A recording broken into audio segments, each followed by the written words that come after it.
math solutions for everyone. Lecture number 13। अब इस lecture में हम consistency of three equations in two variable समझने वाले। क्या? Consistency of three equations in two variables. Two variable जब आप देखते हो तो आपको सिंपली पता चलेगा कि आप प्लेन में देख रहे हो। कहां पे? प्लेन में। इस प्लेन में एक लाइन, इस प्लेन में दूसरी लाइन और इसी प्लेन में तीसरी लाइन। अगर ये तीन लाइंस एक ही पॉइंट से पास होती है तो आपको इसका मीनिंग मालूम है। आपको इसको आप कॉन्करेंट लाइंस कहते हो। कॉन्करेंट लाइंस मालूम है ना? अगर ये तीन लाइंस एक ही सॉल्यूशन देती है, यानी एक ही पॉइंट में इंटरसेक्ट कर। हाँ, ये ले लो आप, ये दूसरी लाइन। अब ये लाइन नंबर 1, लाइन नंबर 2 और लाइन नंबर 3, अगर आप तीन लाइंस देखते हो तो ये तीन लाइंस एक ही पॉइंट में इंटरसेक्ट नहीं करती है, तो इनको आप कॉन्करेंट लाइंस नहीं कहते हो। ये तो बात आपको बहुत पुरानी है, बहुत पहले से मालूम है। और ये भी बात मालूम है कि अगर तीन लाइंस, एक लाइन, दूसरी लाइन और एक थर्ड लाइन, तीसरी लाइन, 1, 2 और 3, ये तीन लाइंस अगर एक ही पॉइंट में इंटरसेक्ट करती है तो आप उनको कॉन्करेंट लाइंस कहते हो और इस पॉइंट को आप कॉन्करेंस पॉइंट कहते हो। और अभी तो हमें यही बात समझनी है, consistency of three equations in two variable. अब इस इक्वेशन को पहला equation ax plus by plus c equal to 0, c constant होगा। c अब c छोड़ देते, c1 कहते हैं इसको। दूसरा mx plus ny plus c2 equal to 0। इसमें दो ही वेरिएबल्स है, x और y वेरिएबल। अब तीसरा लेते हैं px plus qy plus c3, यानी अब ये 5 हो सकता है, ये -4 हो सकता है, ये -10 हो सकता है, यानी कांस्टेंट कौन सा भी होगा चलेगा। दो वेरिएबल्स होने चाहिए। अब ये तीन इक्वेशंस एक तो कॉन्करेंट होंगे, ये तीन इक्वेशन, यानी इस इक्वेशन की एक लाइन होगी, इस इक्वेशन की एक लाइन होगी और इस इक्वेशन की तीसरी लाइन होगी। अगर ये तीन लाइंस, इक्वेशन बताया गया है 3 इक्वेशंस, मगर इक्वेशन किसका है? लाइन का है। अगर ये तीन लाइंस एक ही पॉइंट में इंटरसेक्ट करती है तो आप कहते हो कॉन्करेंट लाइंस है। और अब इसी को इक्वेशन के तौर पर देखा जाए तब आपको पता चलेगा, तब आप कहेंगे कि अगर ये तीन इक्वेशंस एक ही पॉइंट में इंटरसेक्ट करते हैं, यानी इन तीनों का एक सेम सॉल्यूशन है। सेम सॉल्यूशन यानी एक ही पॉइंट में इंटरसेक्ट करती है तो ही सेम सॉल्यूशन होगा। इसका सॉल्यूशन होगा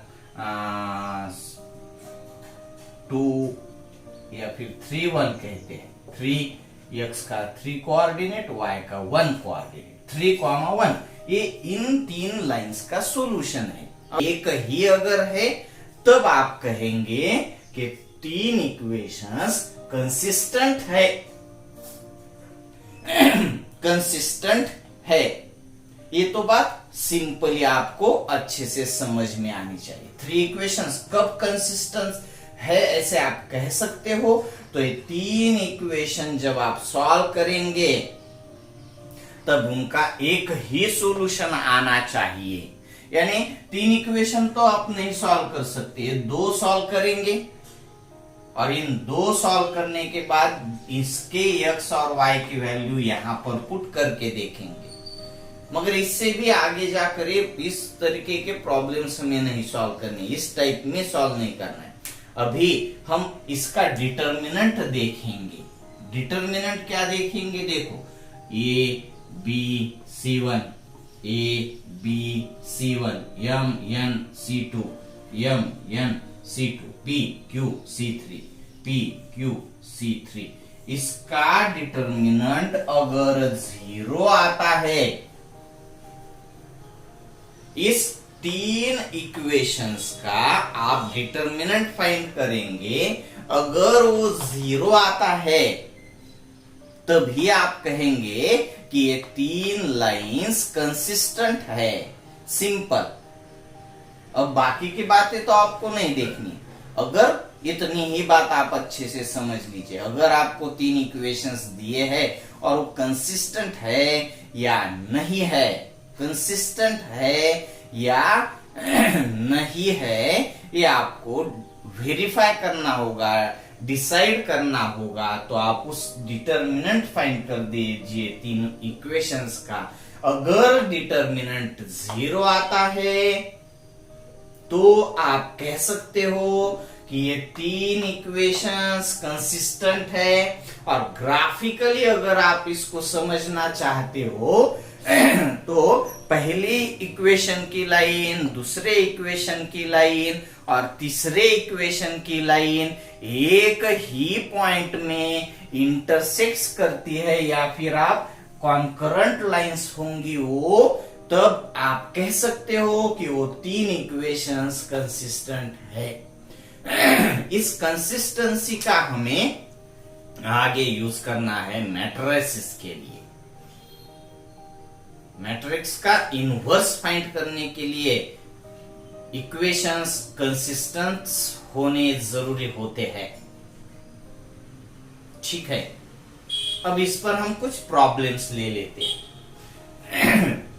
कंसिस्टेंसी, 3 इक्वेशंस कंसिस्टेंट होते हैं जब 3 इक्वेशंस की 3 लाइंस एक ही पॉइंट में इंटरसेक्ट करती है। ये तो ग्राफिकल। या फिर तीनों इक्वेशंस के डिटर्मिनेंट अगर 0 होता है, डिटर्मिनेंट अगर 0 होता है तब भी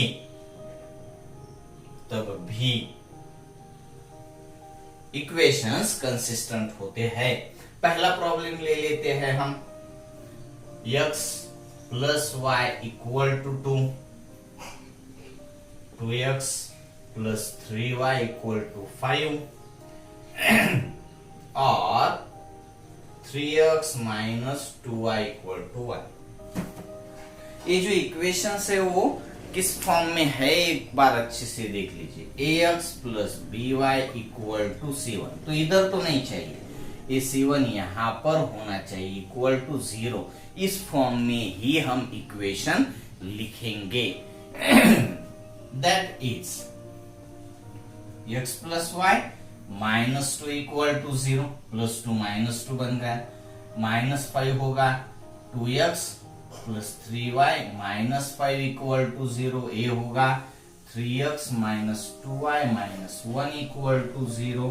देयरफॉर डिटर्मिनेंट फाइंड करेंगे 1 2 3, 1 3 2, 1 3 minus 2 minus 2 minus 5 minus 1। Value find कर सकते हो आप इसकी, सिंपल है ना आपके लिए। यहां के बजाय मैं यहां पे करता हूं। 1 of first cross multiplication -3 minus second cross multiplication 10, तो -13 बनता है। ये सिंपल है आपके लिए। ये -1 ऑफ, -1 मालूम है ना आपको। First cross multiplication -2 minus second cross multiplication -15, तो नेगेटिव नेगेटिव पॉजिटिव बन जाएगा और इसका कैलकुलेशन आएगा आपका 13। ओके, -2 ऑफ, ये तो सेम साइन से ही, -2 ऑफ -4 -9, -4 -9 वो होगा -13। अब इसका कैलकुलेशन -13, ये भी -13 और एक +26 इक्वल टू 0, तो इसका डिटर्मिनेंट 0 आता है। That is given equations are consistent.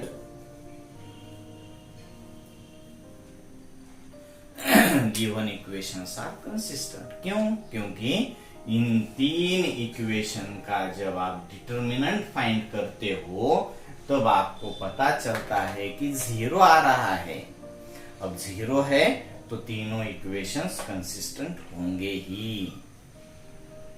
Simple है, ये बहुत ही सिंपल है आपके लिए। आप सेल्फ में भी कुछ प्रॉब्लम्स कर सकते हो। मैं एक प्रॉब्लम आपके लिए दे देता हूं, ठीक है?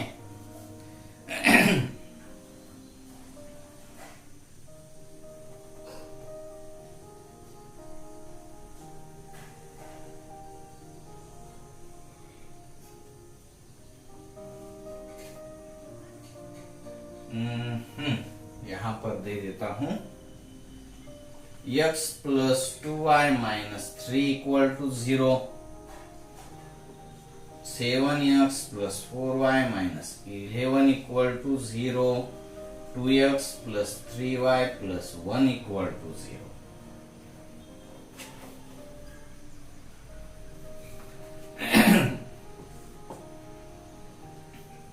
ओके, और एक प्रॉब्लम है आपके लिए, और एक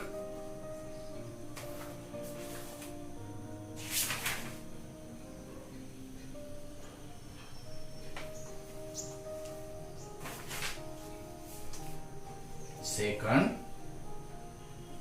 2x - y + 3 = 0,